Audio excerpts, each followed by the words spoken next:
jangan heran kalau kawan mengkhianati, sedangkan orang tua zaman ini orang tega untuk khianati.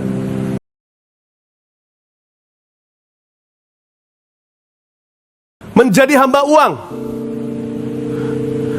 Menjadi hamba uang. Uang menjadi segalanya. Nggak ada salah dengan nawar. Cuman biasanya ya, kayak tadi itu lucu sekali. 125.000 ikan itu 1.000 pun ditawar 24.000. Agak ekstrim sih, tapi sebenarnya loh kalau bilang ini nggak masuk akal kok. Ternyata ini adalah fakta sehari-hari di pasar. Sebenarnya ada yang lebih kejam dari ini. Terus terang ya, sifat menjadi hamba uang ya, Anda akan terkejut. Biasanya orang yang adalah hamba uang tidak bisa pukul rata. Hamba uang itu ada di setiap level. Di level biasa, melarat sampai konglomerat, ada hamba uang. Tapi saya beritahu, pada dasarnya mula-mulanya hamba uang adalah sifatnya begini. Dia akan sangat-sangat kikir dengan orang lain, tapi foya dengan dirinya. Ini salah satu tanda-tanda cinta uang. Yang tidak cinta uang bukan berarti orang yang foya dengan dirinya dan foya dengan orang lain. Itu namanya orang brol-brolan. Dia selalu berada dalam obralan. Uang tidak pernah dia punya, karena dia selalu jatuh bangkrut dan miskin, karena tidak punya apa-apa, karena memang tidak bisa mengelola.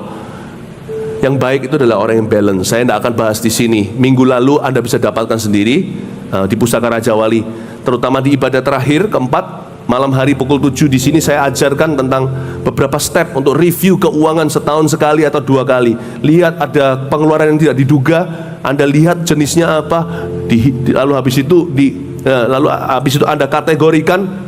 Kalau memang punya batasan bukan financial freedom atau kemerdekaan keuangan, maka Anda bisa lakukan adalah setelah itu apa yang perlu, yang tidak terduga tahun depannya itu diproyeksikan, dibagi 12 tiap bulan, kira-kira tidak terduga keluar sekian. Anda berdoa minta promosi dari Tuhan, Tuhan akan kasih. Saya tidak akan bahas di sini ya secara praktisnya, tapi izinkan saya cerita sama Anda bahwa izinkan saya cuma sedikit memberikan gambaran kepada Anda bahwa orang yang tidak menjadi hamba uang, orang yang bisa mengelola uang, bisa balance, bisa imbang, dan bisa objektif.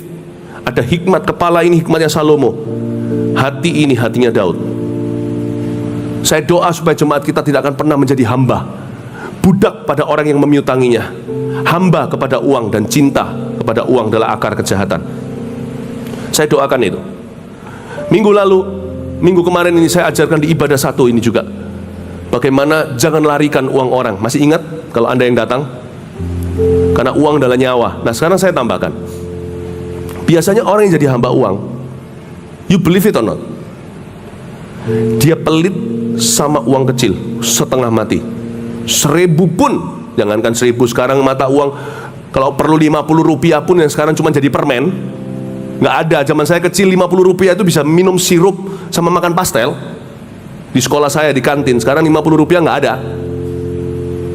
ya. Biasanya uang kecil dia akan pelit setengah mati, tapi dia biasanya akan bocor di uang besar. Hamba uang adalah orang yang buta tentang uang. Kalau sama orang lemah terutama, kalau sama uang yang kecil recehan, dia akan perhitungan sampai ke sen-sennya, padahal Indonesia nggak ada sen. Tapi uang besar, anehnya bisa kena tuh investasi bodong, bisa dibodohi orang. Karena orang yang punya hamba uang pasti akan serakah di dalam. Mudah sekali untuk nipu uang orang-orang ini seharusnya, karena dia pelit uang kecil, tapi kalau dia diiming uang besar, tapi sebenarnya ujungnya adalah tipu muslihat, kena dia. Paling gampang dibohong itu adalah hamba uang, karena dia tidak bisa melihat secara objektif manusia dengan siapa dia kongsian. Dia tidak bisa lihat, dia cuma lihatnya potensi laba, dan dia tidak bisa lihat market, tidak akan do riset, dia tidak akan lakukan homework atau PR-nya. Apapun yang menggiurkan dia, yang kelihatan meyakinkan, dia makan. Itu di level yang kurang pendidikan. Tapi kalau di level yang high pendidikan, bisa sukses. Ada kutuk yang berbeda. Tapi saya rasa saya tidak perlu bicara di levelnya konglomerat, karena tidak sebagian besar kita bukanlah konglomerat, termasuk saya. Bapak ibu saudara, saya jelaskan, yang namanya hamba uang ini, orang biasanya pelit di perkara-perkara di uang kecil, dan dia akan bocor di uang besar.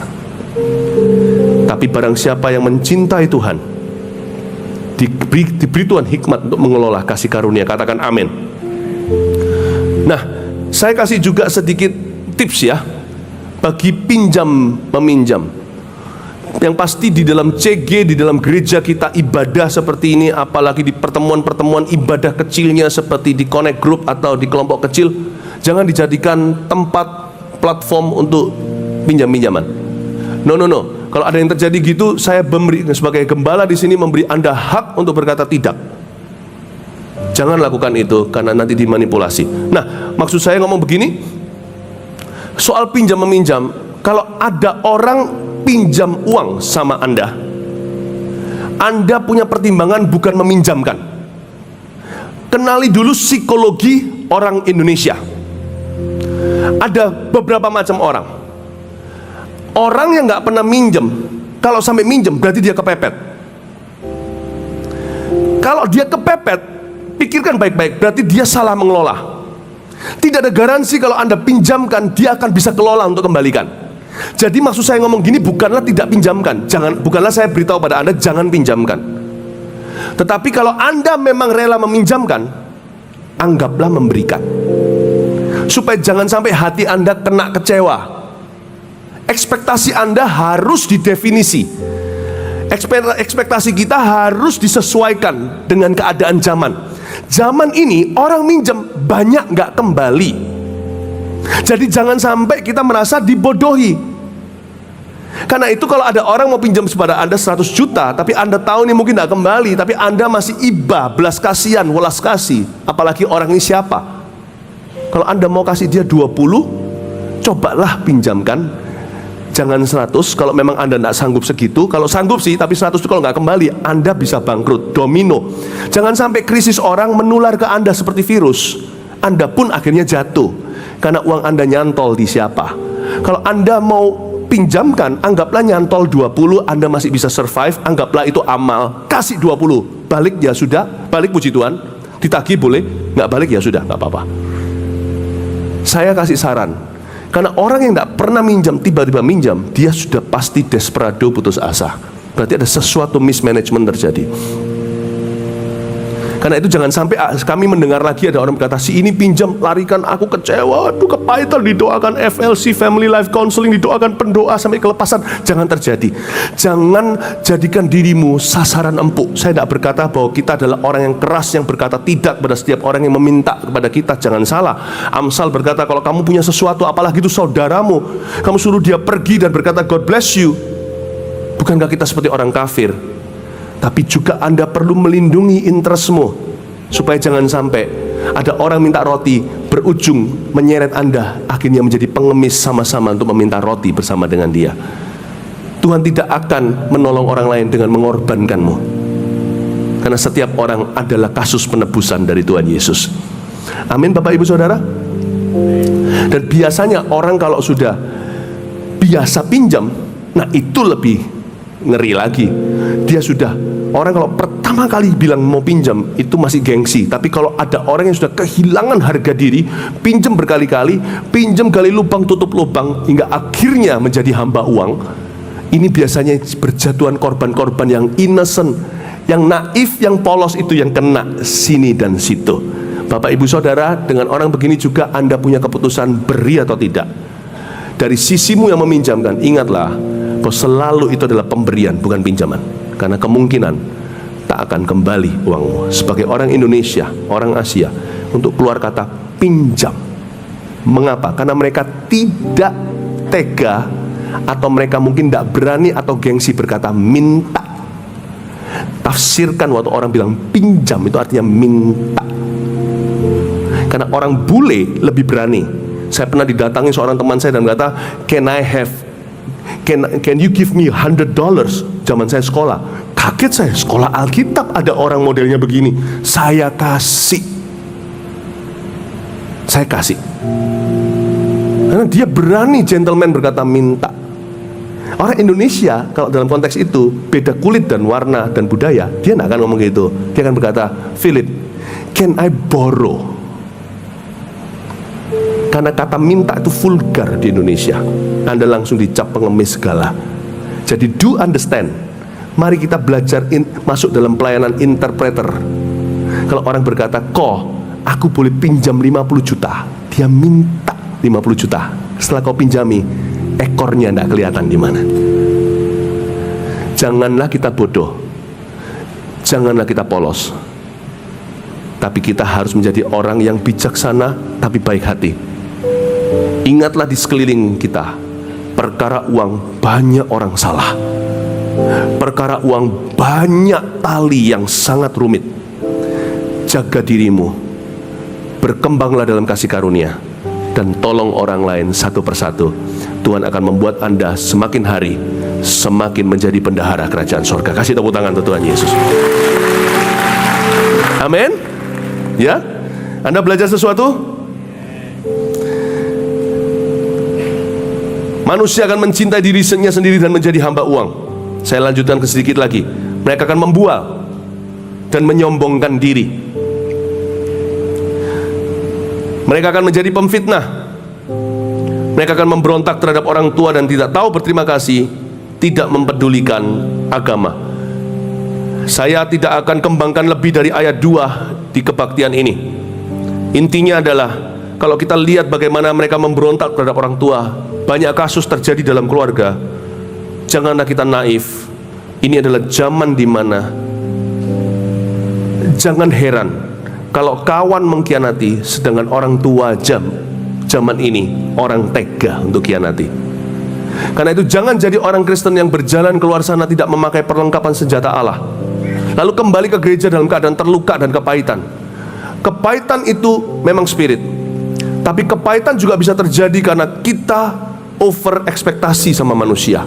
Kepahitan juga bisa terjadi, dikecewakan juga bisa terjadi karena kita kurang persiapan. Hati kita tidak ready untuk menghadapi realita zaman. Bapak ibu saudara, sekarang ini zamannya narsis. Orang menyombongkan diri, orang membual, orang selfie ada wifi. Nggak ada salahnya dengan selfie, wifi dan wifi itu semuanya nggak ada salahnya. Tapi ketahuilah ini zamannya manusia menyembah dirinya. It's just about me. Ada tritunggal yang bahaya. Setiap orang punya, kalau tidak sungguh-sungguh dekat sama Tuhan Yesus. Namanya me, me, and my. Aku, dan aku. Bapak ibu saudara, kita sedang berjalan di tengah-tengah sebuah dunia yang diisi kanan kiri orang kita tidak kenal, yang mereka selalu ready to sacrifice you and me for them. Itulah sebabnya sebuah kesempatan luar biasa untuk kita menjadi terang bagi Tuhan. Filipi 4 munculkan saja. Filipi 4 ayat 4-5. Lihat ini. Makanya ini zaman adalah zaman yang paling subur untuk bersaksi bagi Kristus. Karena kita nggak banyak saingan. Bersukacitalah senantiasa dalam Tuhan. Sekali lagi kukatakan bersukacitalah. Attitude kita harus kita tunjukkan. Ayat 5 berkata, hendaklah kebaikan hatimu diketahui semua orang. Tuhan sudah dekat. Seorang pengusaha yang handal tahu bahwa ketika semua ekonomi stabil, bangsa itu, negara ekonominya stabil, tidak banyak margin keuntungan. Tapi ketika terjadi goncangan, gunjang-ganjing, terjadi keterpurukan dan sebagainya, itu saatnya beraksi. Banyak orang dunia menjadi kaya raya karena bisa leverage atau mengelola sebuah musim di dalam negara mereka, dan dia investasi tepat waktu di tempat yang tepat, dapatlah keuntungan yang luar biasa. Muncullah orang-orang besar generasi pertama.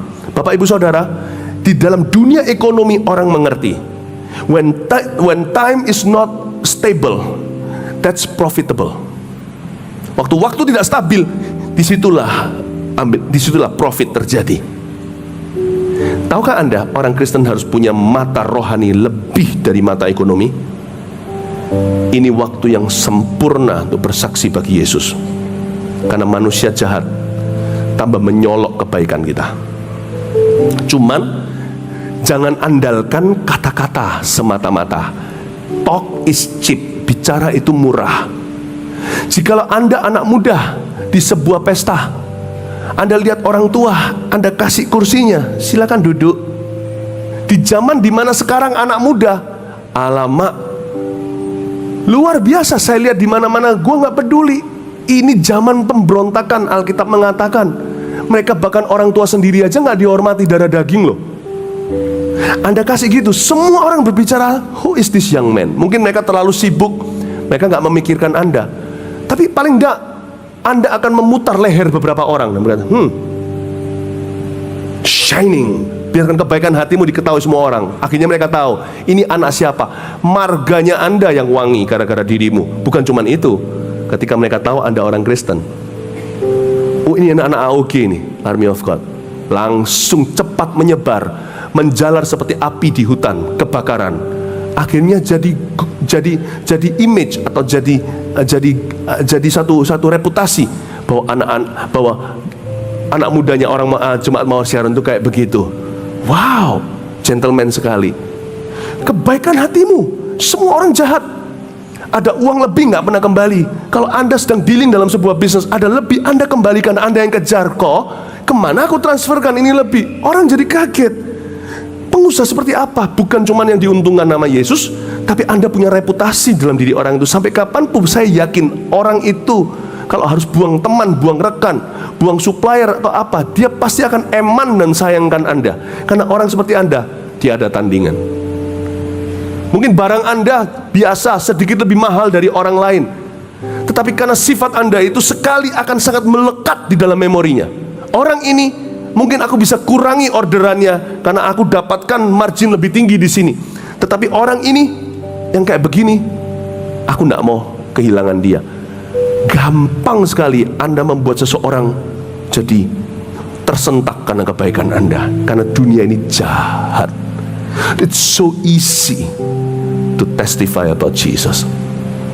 Anak muda sekarang semua modelnya seperti itu. Coba perhatikan, duduk di meja, duduk di makanan, di pertemuan atau apa segalanya, semuanya menunduk ke bawah. Anak sekarang, muda sekarang ini hormat, nunduk ke bawah, tapi karena gadget.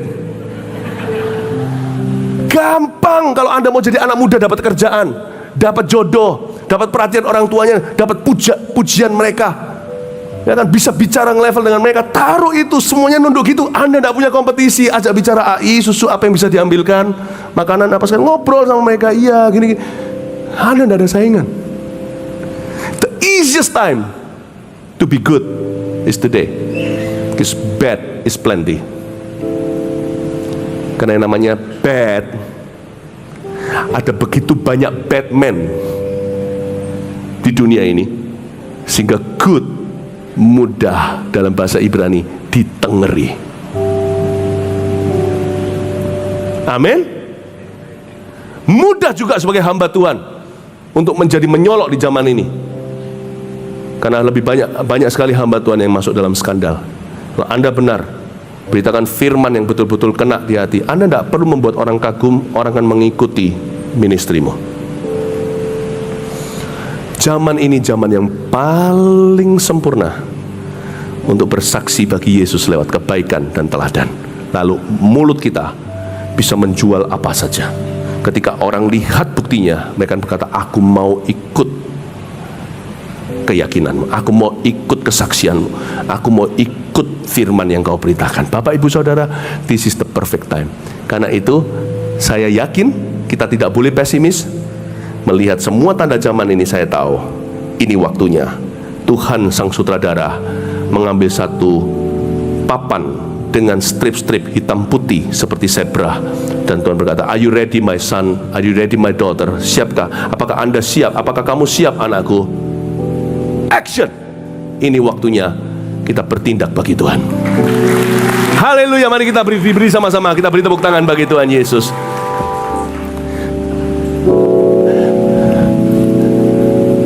Haleluya. Anda diberkati Tuhan?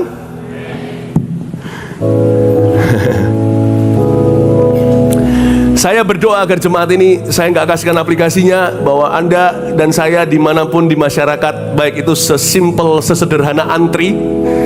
Kita juga kurang banyak saingan di Indonesia yang pada nggak mau antri, biasanya mau nyerobot semua. Kita bisa membuat kejutan buat mereka. Saya biasa waktu nyetir di Kanada, kalau ada orang kasih tempat, kasih jalan sama saya jalan, Dari kaca spion saya kasih tangan, thank you ya, kasih jalan. Saya pernah lakukan ini di jalan di Surabaya, nggak ada respon sama sekali dari mereka. Mereka cuma lihat, ngapain lo, aneh. Semua orang kayak robot di jalanan, semua sama, klaksonannya sama, semuanya sama. Kalau ada orang rating tik tik tik tik tik tik, justru kita mepet, lu nggak usah, boleh. Kalau di luar negeri, malah enggak, ini bukan kerohanian, tapi ini common sense, santun biasa. Kalau ada orang tik tik tik rating, Anda berhenti, kasih yang lainnya. Saya lakukan itu di jalanan berapa kali, enggak menuai terima kasih, sama sekali enggak memotivasi. Saya kasih tangan juga enggak apa-apa, tapi enggak apa-apa. Saya mau jadi orang pertama, sangat mudah jadi beda. I love it. I am a different Surabayan. Saya adalah orang Surabaya yang berbeda. Itu membuat saya menyolok hari ini di Surabaya. Anda juga bisa, bukan untuk publik figur, untuk kita dapat popularitas, bukan. Kita lakukan untuk Tuhan. We do it for Him. Orang jadi tahu pendirian kita apa tentang agama di dalam zaman yang tidak mempedulikan agama. Ini waktunya. So, nggak susah loh Anda di tempat kerja Anda. Nggak susah sama sekali. Orang Surabaya, orang Indonesia sudah punya culture-nya sendiri. Jarang memuji salah satunya. Kalau Anda jadi bos yang datang dan beritahu sama, panggil aja sekali-kali. Selama ini Anda punya reputasi angker. Mereka hanya dipanggil, kalau nggak dipecat ya dimarahi. Anda panggil satu divisi Anda, panggil situ. Semua udah gemeter datang. Ya bos, sekali-kali agak kerjain mereka. Mukanya agak serem sedikit. Duduk. Ada apa pak? Ya, saya mau puji, kemarin itu bagus pekerjaanmu. Mereka keluar bisa kaget dan garu-garu kepala. Apa yang terjadi? Shock the world. Biarlah kebaikanmu diketahui semua orang dalam bahasamu sehari-hari. Dan mereka akan lama-lama ikut ke gerejamu. Mereka akan lama-lama ikut Yesus yang kau sembah, karena mereka melihat Yesus di dalammu. It's very easy, sangat mudah hari ini untuk memberitakan kasih Tuhan, karena dunia sekarang tidak punya kasih. Haleluya. Terimalah berkat dari Allah Bapa, kasih karunia dari Tuhan Yesus, pengurapan dan penyertaan dari Roh Kudus menyertaimu dari sekarang sampai Maranatha, sampai Yesus datanglah. Terima kasih Tuhan, Engkau naik ke surga, Engkau akan menjemput kami segera. Tuhan sudah dekat. Dalam nama Yesus, amin.